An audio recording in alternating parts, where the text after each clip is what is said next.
Welcome to NISMO TV Live. We're on the garage cam here at the Spa 24 Hours. And earlier on, before the race started, we asked viewers on Facebook, Reddit, and on YouTube, of course, for questions for anybody we can find in the garage. And loads of questions have come in. So we're going to go and find out the answers to those questions. Now, they're not all going to come from the same person.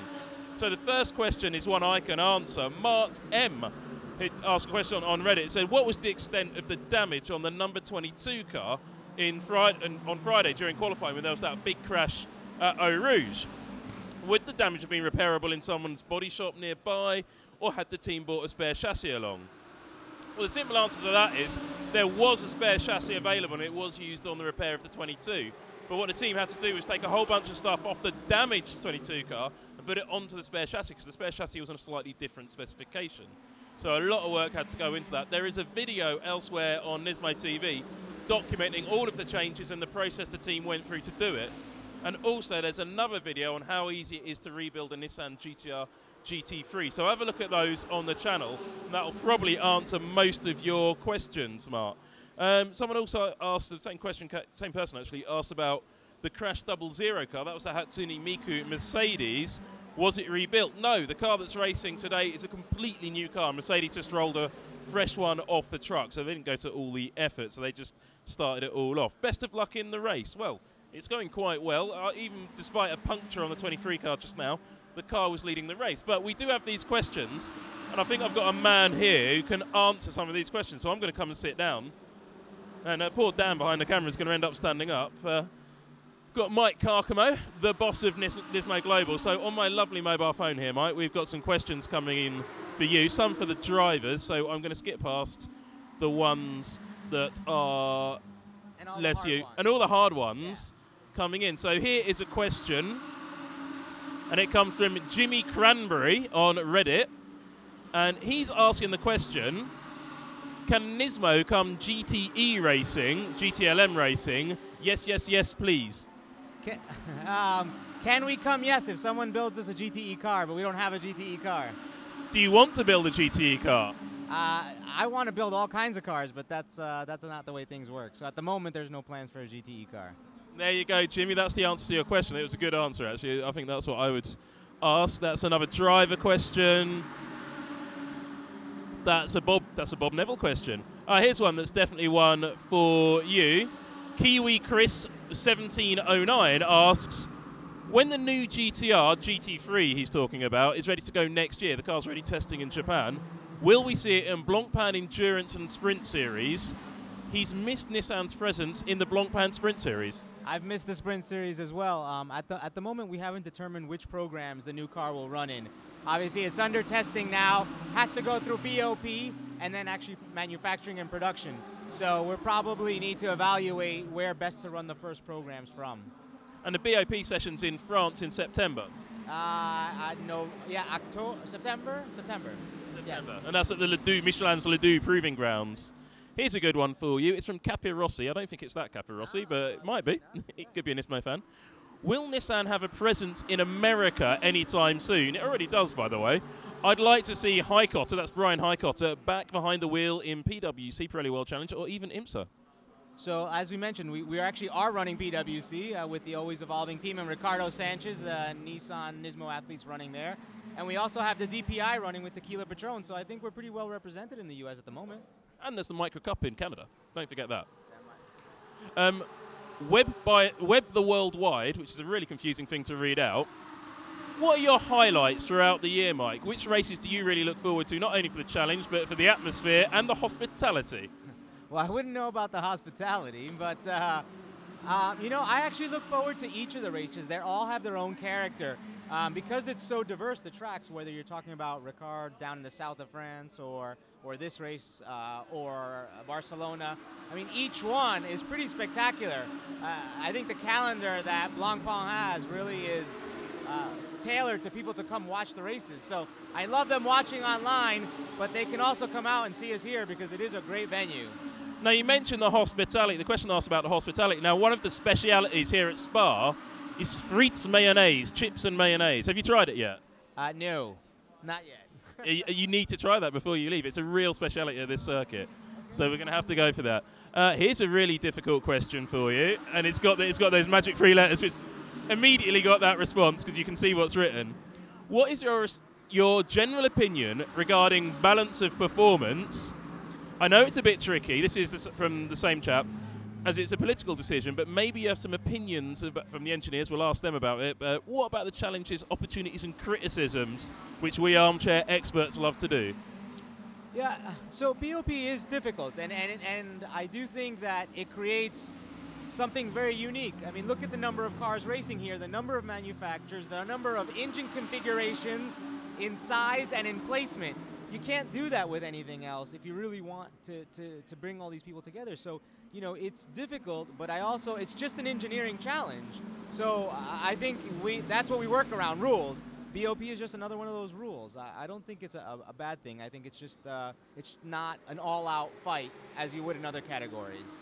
Now, another question from the same chap, but on the similar subject, and it's the one I know the answer to, very simple, and my answer is, before I even ask the question, is the latter.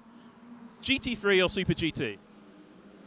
Super GT is pretty spectacular. I mean, there's no way about it. I mean, the downforce, the power, the engine, the powertrains, it is, I mean, you saw it at NISMO Festival. You should all come see it at NISMO Festival.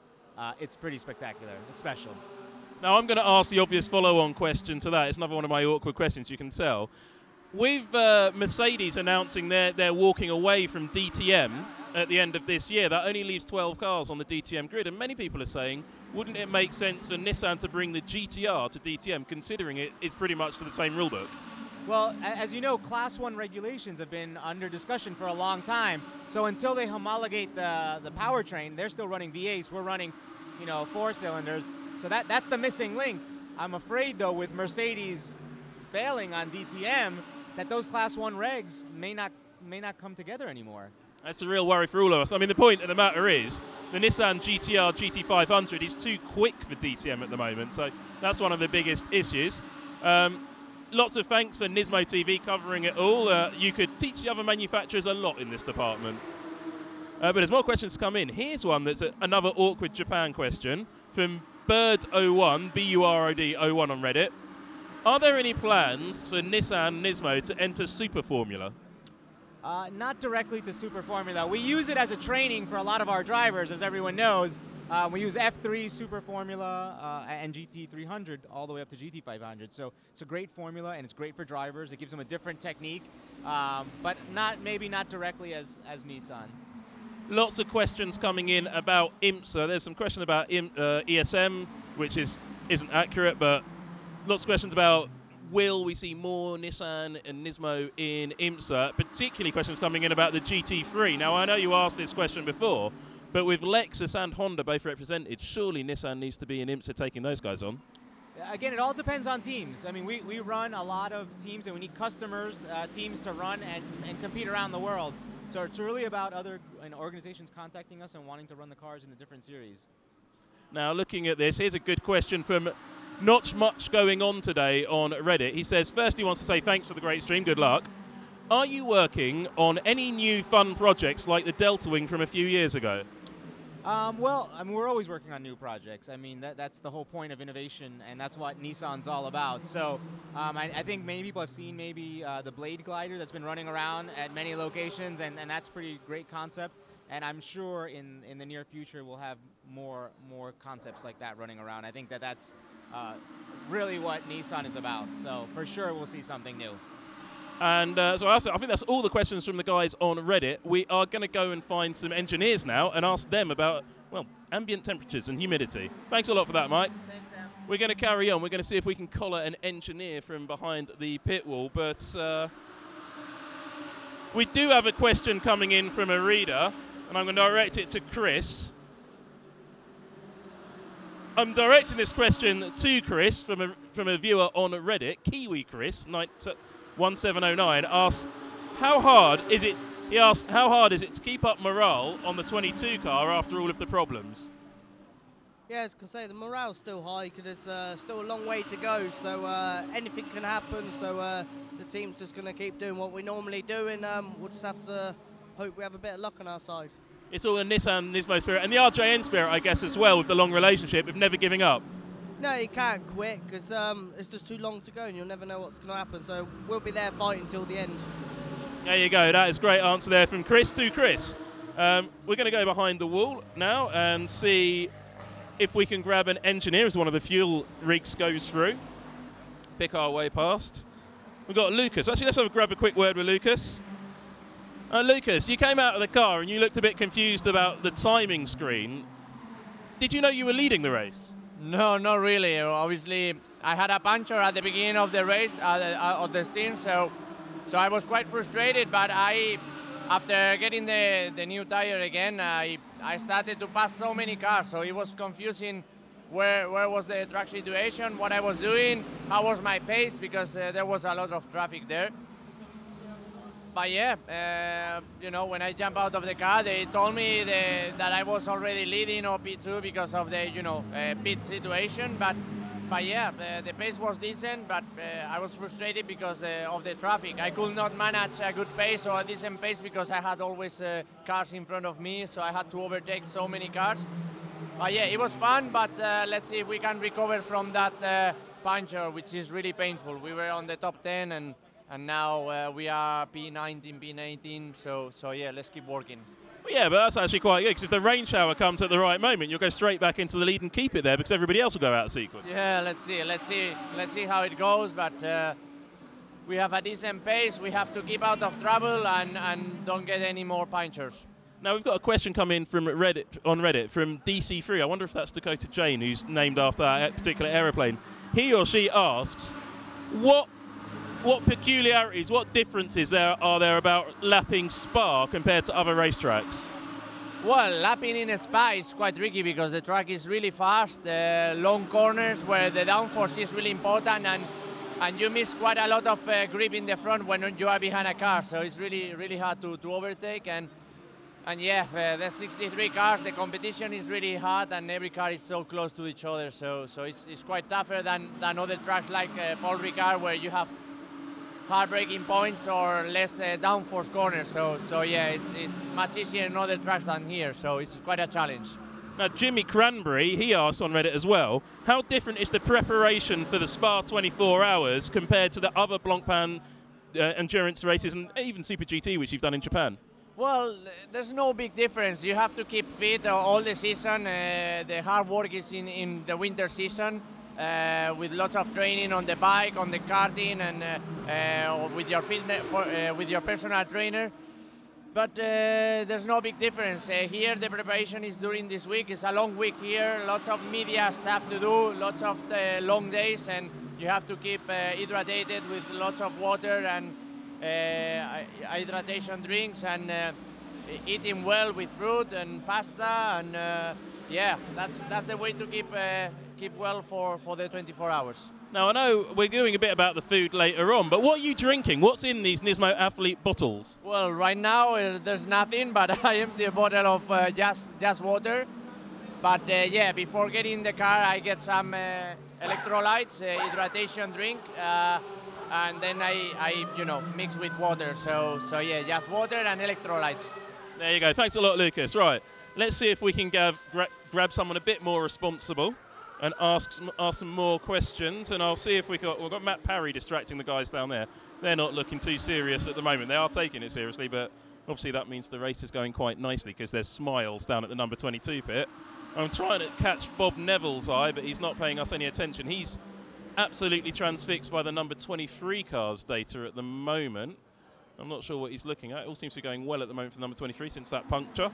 Car's not out. I am going to go and see if we can grab Bob and see if we can get a chat with Bob Neville. Have we got time for a quick chat, Bob? We've got some questions come in from viewers on Reddit. One of the questions actually came in, and I have the question in my back pocket. I'll have to reach down because this is a question from YouTube actually, and it came in from John de Prince, who's been following us all the way through. When a safety car comes out here at Spa, what impact does it have on the car performance straight after the safety car has well gone back to green? Well, no massive difference. There's one principal thing to keep an eye on the telemetry, and that is, of course, tyre temperature and pressures. If you're going slowly, the temperatures go down and the pressure goes down. So we just keep an eye on that. Don't want them to push absolute 10 tenths when it goes green if the pressures are not right. So other than that, it's business as normal. So it almost gives the car a little bit of a rest during especially in when it's hotter like it is at the moment. Well, funny enough, the drivers always seem to think that it's worse when under FCY or safety car. They're not getting the air come in the windows. 22, because of its accident, we're running it without aircon, and the drivers are really feeling very hot. Also, the drink system's playing up. But I noticed it's 24.1 now. The temperature is dropping a bit. That's because the day's over. The rain's coming overnight, according to Pirelli. One of the things that also came in as a question, I'm trying to find who asked it, but I'm just going to skip down to the next one. Now, this is a question that I know the answer to you is yes. Chris Washer, 97, asks, have you ever had to deal with the garages on the lower slopes here at Spa, the smaller garages, and what's it like to work in a much smaller space like those little garages on the old pits? I have many times worked down there. Not for some while, not for 20 years, but some teams have chosen it because, you know, for things like quali, you're much nearer the green light, you get the better chance of a clear lap. But generally speaking, it's not easy working down there. The worst thing about it really is when you come to a halt, the car is on a terrible slope. The garages being small, you kind of get over because they give you several of them. But it's that slope that makes life hard work down there. Do you miss some of the old style pit counters and pit walls and pit boxes? Or do you like the new modern stuff? Yeah, I personally find that being inside like we are nowadays is less tiring for 24 hours than being out on the pit wall. You know, it's always too hot, too cold, incredibly noisy, and so it's more tiring. You can think slightly more in a clearer fashion inside. Well, one of the questions that's come in, and I was looking for the guy's name, Jimmy Cranberry has asked this question. How much development has been done by you or by other people, by NISMO, on the GT3 cars? Because this is one of the oldest cars in the field now. And how much is that affecting the car? Well, this particular GT3 car, this is a 15 spec, we call it. So it had a massive update in 2015. Lots of changes, aero, all sorts of stuff, and nothing really since. But it's always had that lovely engine, and because it's an earlier car, it's got a bit less aero. But you know that helps obviously on really fast circuits. So yeah, we haven't done a great deal. No, you're not permitted to develop it really. Only just seek better solutions. And that's just a homologation. Thanks for your time, Bob, and we'll let you go and look at a mammoth piece of paper because it looks official. And there you go. So I'm not quite sure what that conversation going on behind. So that was great to have all of your questions on Reddit and Facebook and Twitter. I think we've got some Twitter questions coming later. And Mike was quite open there. I quite enjoyed that quite a lot. But we're going to go back to the standard garage cam shortly. But I think that was a really good session. And keep your questions coming. We want to know what you want to know, and we will come out and get the answers for you.